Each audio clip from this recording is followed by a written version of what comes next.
Hello and welcome to topic 6 of 7. So that means you only have one more week of class after this one. So what does that mean? If you're missing assignments, turn them in.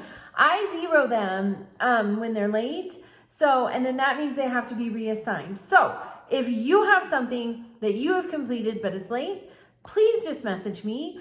I typically do not penalize for late work. I just want you to do the work. So message me, I'll reassign it, and we'll go from there. So this week we're looking at the Civil Rights Act of 1964, and that was a huge, huge act.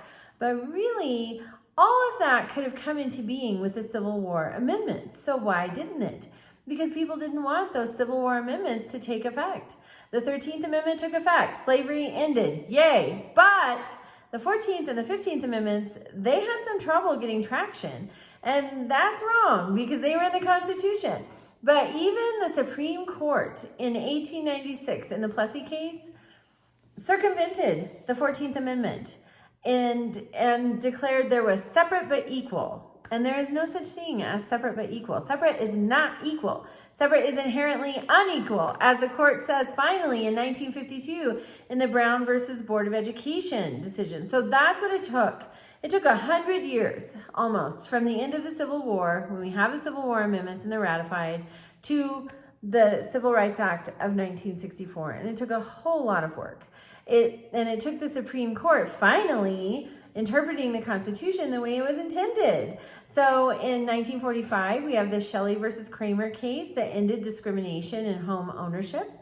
We have 1952, Brown versus Board of Education, when finally segregation is ended in public schools. And then all of this is built up to the Civil Rights Act of 1964. So a very important point in history, a lot of lessons in there. Some that should never be repeated, which is why we study history, because history has a tendency to repeat. And so we study it so that when we see characteristics of bad things, we can hopefully take steps to have a better outcome. So this week, your first discussion is due Wednesday. Your second discussion reply is due Friday.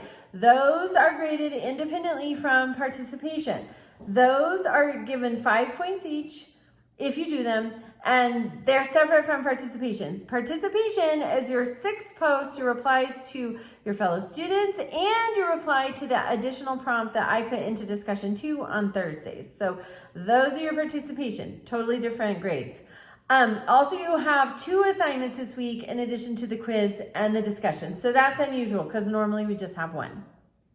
So you have your Civil Rights Matrix and you have your Progressive Era assignment. Those are due Sunday, as is the topic 6 quiz. So remember, this is the second to the last week of class. Get your work in. Reach out to me if you need to, and have a wonderful week.